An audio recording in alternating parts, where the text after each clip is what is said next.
Bonjour à tous, merci de nous rejoindre pour votre hebdo de la semaine. L'actualité à retenir cette semaine, tout d'abord la naissance de la première fonderie française d'aluminium bas carbone en Vendée à Saint-Hermine. À l'initiative des familles Liébaud et Cor, cette usine aura la capacité de trier tout type de déchets aluminium pour en faire une matière peu polluante. Alors que le secteur du bâtiment représente 23% des émissions de gaz à effet de serre, cette nouvelle fonderie permettra de réutiliser les déchets en aluminium, jusque-là systématiquement envoyés à l'étranger. Pour tout comprendre, on retrouve sur place Pierre Dalicieux.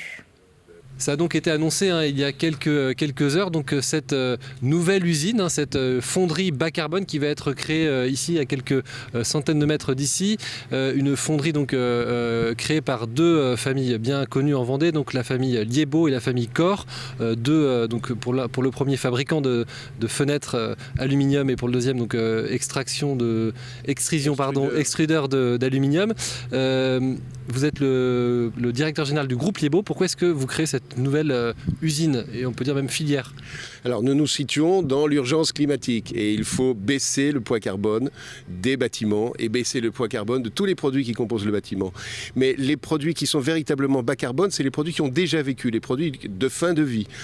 Et ces produits de fin de vie aujourd'hui, parce qu'on déconstruit plein de bâtiments, et il y a de l'aluminium dans tout ce qu'on déconstruit, mais on n'a pas les capacités en France pour traiter ces produits de fin de vie. Aujourd'hui, ça va à l'étranger. Donc notre objectif, c'est de créer en France une capacité industrielle pour traiter ces produits de fin de vie. Et de ce fait, produire des billettes d'aluminium bas carbone, puisqu'issus majoritairement de produits de fin de vie. Ce que vous voulez, en gros, c'est que quand on déconstruit un bâtiment, toutes les fenêtres, les éléments aluminium reviennent dans la boucle ? C'est exactement ça, c'est-à-dire qu'on fasse des nouvelles fenêtres avec des vieilles fenêtres qui ont été démontées, qui ont été triées, parce que l'aluminium, il y a plein de choses autour dedans, et il faut trier tout ça pour retrouver un alliage pur. Et puis avec cet alliage pur, on fait des billettes, on extrude des profilés et on fait des nouvelles fenêtres. Et donc ça n'existait pas avant en France? En France, il y a des fonderies, mais il n'y a pas de fonderie capable de trier et de traiter majoritairement des produits de fin de vie qui sont, je le répète, ceux qui sont bas carbone. Donc je le répète, vous aurez compris, cette usine qui va être créée ici à quelques centaines de mètres d'ici, donc de cette usine créée par la famille Liébaud et la famille Cor, qui va donc dans un premier temps créer une soixantaine d'emplois ici sur ce territoire. Dans le reste de l'actualité, la hausse des tarifs de l'énergie qui n'a pas fini de peser sur le quotidien des professionnels, comme par exemple les agriculteurs. Il faut donc trouver des solutions pour réduire la facture d'électricité. Nous avons rencontré à Sainte-Flève-des-Loups un éleveur qui lui a décidé de miser sur l'agrivoltaïsme. Cette technique consiste à placer des panneaux photovoltaïques au-dessus des cultures et des bâtiments agricoles. Les explications dans ce reportage.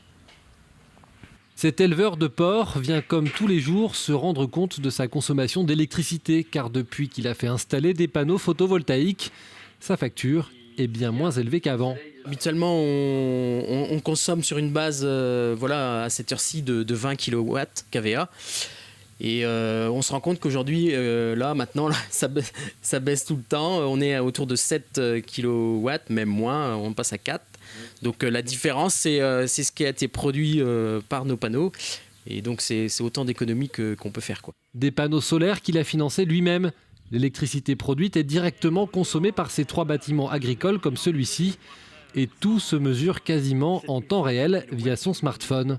Aujourd'hui, on a un pic vers 9h30 là, jusqu'à 8 kg, de production jusqu'à 8 kW.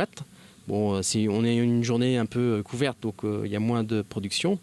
Bon, comparé à hier où on avait des pics autour de 14 kW, une journée très ensoleillée, donc il y a eu une belle production de 644 kW. Ici, la facture annuelle d'électricité est de 30 000 €. Avec cette installation, l'exploitant n'en paye que les 2 tiers. Une démarche qui devient de plus en plus courante et qui va s'accélérer dans les prochaines années. À l'heure actuelle, sur la Vendée, on a, on va dire, 1 millier d'exploitations équipées de photovoltaïque. Et pour répondre aux enjeux demain de l'État, les enjeux de production d'énergie, il faudrait que l'on multiplie ce nombre d'exploitations par 4 d'ici 2030.